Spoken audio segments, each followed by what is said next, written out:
Hello student. तो आज student हम पढ़ने वाले हैं Kepler's law of planetary motion. Kepler साहब ने कुछ लॉ दिए जिन्हें हम क्या बोलते हैं Kepler's law of planetary motion. इन्होंने प्लैनेट के मोशन को स्टडी किया और उसके बिहाफ में तीन लॉ दिए जो कि काफ़ी इंपॉर्टेंट है और क्लास नाइन्थ के सिलेबस के पॉइंट ऑफ व्यू से भी बहुत यूज़फुल है। तो चलिए हम बात करते हैं। तो पहला लॉ होगा लॉ ऑफ ऑर्बिट्स, दूसरा होगा लॉ ऑफ एरिया एंड तीसरा होगा। तो तीनों लॉस की आज पूरी की पूरी चर्चा करेंगे इस पूरे के पूरे लेक्चर में। तो पहला लॉ क्या है? केपलर्स फर्स्ट लॉ, जिसको हम किस नाम से जानते हैं? लॉ ऑफ ऑर्बिट से। अब इन्होंने बोला कि जितने भी प्लेनेट हैं वो क्या करते हैं, सन के चारों तरफ मूव करते हैं, और जो इनका मूवमेंट है, उनका जो मूवमेंट का जो पाथ है वो कैसा है? इलिप्टिकल है। इलिप्टिकल ऑर्बिट में क्या करते हैं, ये क्या करते हैं? मूव करते हैं।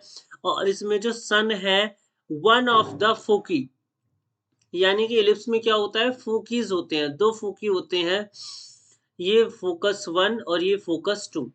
तो जो सन होता है that is one of the फोकी।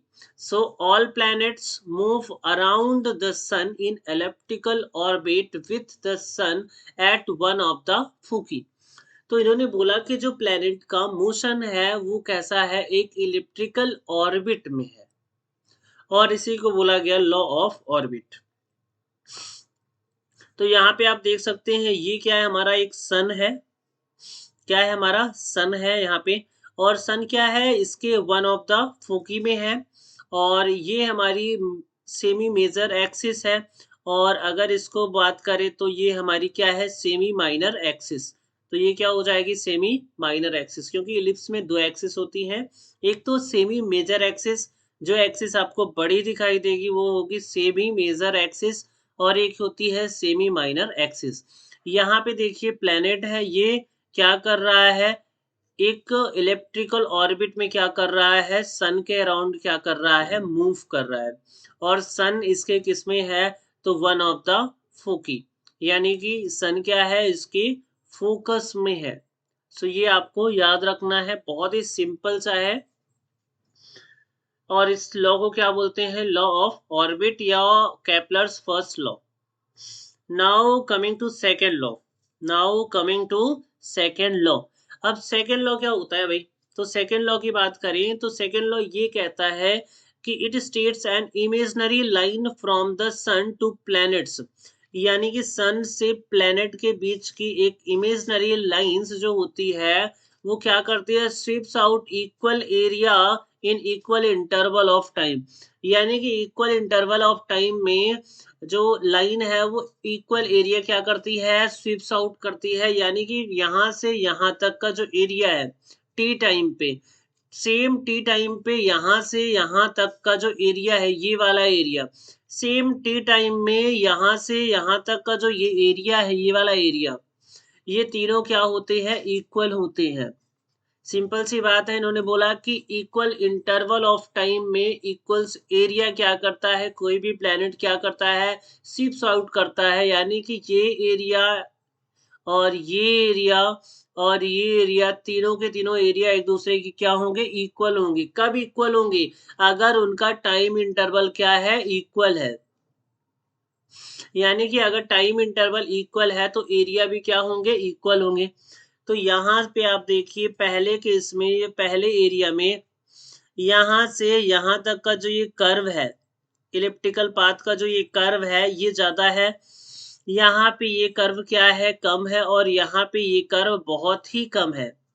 तो अगर फर्स्ट केस में देखें तो ये कर्व ज्यादा है, सेकेंड केस में ये कर्व कम है, और थर्ड केस में ये कर्व सबसे कम है। इसका मतलब कि यहाँ पे जो प्लेनेट है वो बहुत ज्यादा चला है, यहाँ पे थोड़ा कम चला है, और यहाँ पे उससे भी कम चला है। यानी कि यहाँ पे इसकी स्पीड क्या है?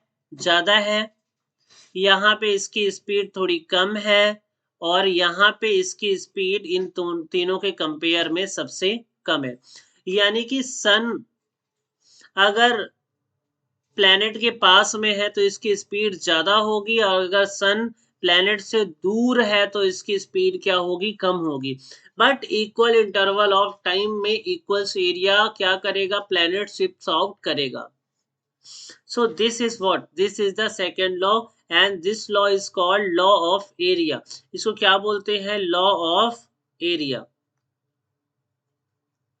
यानी कि अगर हम बात करें, ये हमारा O पॉइंट है, ये हमारा A पॉइंट है और ये हमारा B पॉइंट है, तो OAB is equal to OCD is equal to OPQ।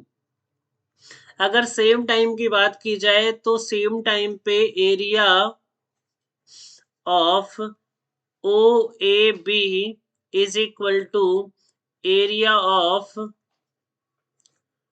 OCD is equal to area of OPQ। यानी कि at same interval of time, at same interval of time,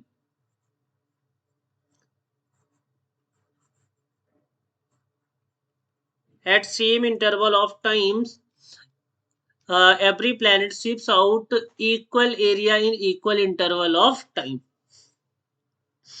Now moving to third and most important law of Kepler's, that is Kepler's third law, and Kepler's third law is related to law of period। इसे क्या बोलते हैं, law of period।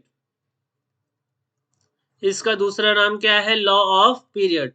अब law of period basically क्या कहता है, ये कहता है कि स्क्वायर ऑफ ऑर्बिटल पीरियड, यानी कि मतलब कि एक रिवॉल्यूशन, एक कंप्लीट रिवॉल्यूशन करने पे जितना टाइम लगता है, time taken by two complete one revolution is called orbital period and orbital period T. So square of orbital period यानी square of t is directly proportional to the cube of mean distance of planet from the sun। So sun और planet की जो mean distance है उसका क्या कर देना है, यहाँ पे क्यूब कर देना है। So क्या square of orbital period is directly proportional to the cube of mean distance of planet from the sun। So this is t square is proportional to r cube, यानी कि t square is equal to k r cube, where k is what, k is the Kepler constant and t is the time period of the planet around the sun and r is the radius of mean distance of planet from the sun। अगर किसी एक particular planet की बात की जाए, पहले planet की, तो T1 square that is KR1 cube, और दूसरे प्लेनेट की बात की जाए तो T2 square that is equal to KR2 cube. इन तीनों को अगर मैं डिवाइड कर दूं, इन दोनों को अगर डिवाइड करूं तो ये क्या हो जाएगा, T1 square upon T2 square is equal to KR1 cube divide by KR2 cube. यहां से k और k कैंसिल हो जाएगा, इसका मतलब T1 बाई T2 का whole square that is equal to R1 by R2 का whole cube. So you have to remember all these three Kepler's law। First law that is related to period, sorry, orbit, and second law that is related to area, and third law this is related to period।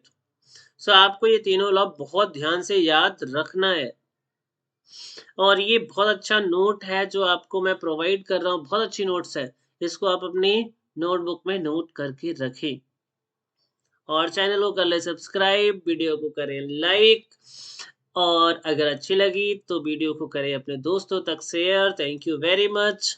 And last line कि हारा वही जो लड़ा नहीं और जीता वही जो डरा नहीं। So thank you very much.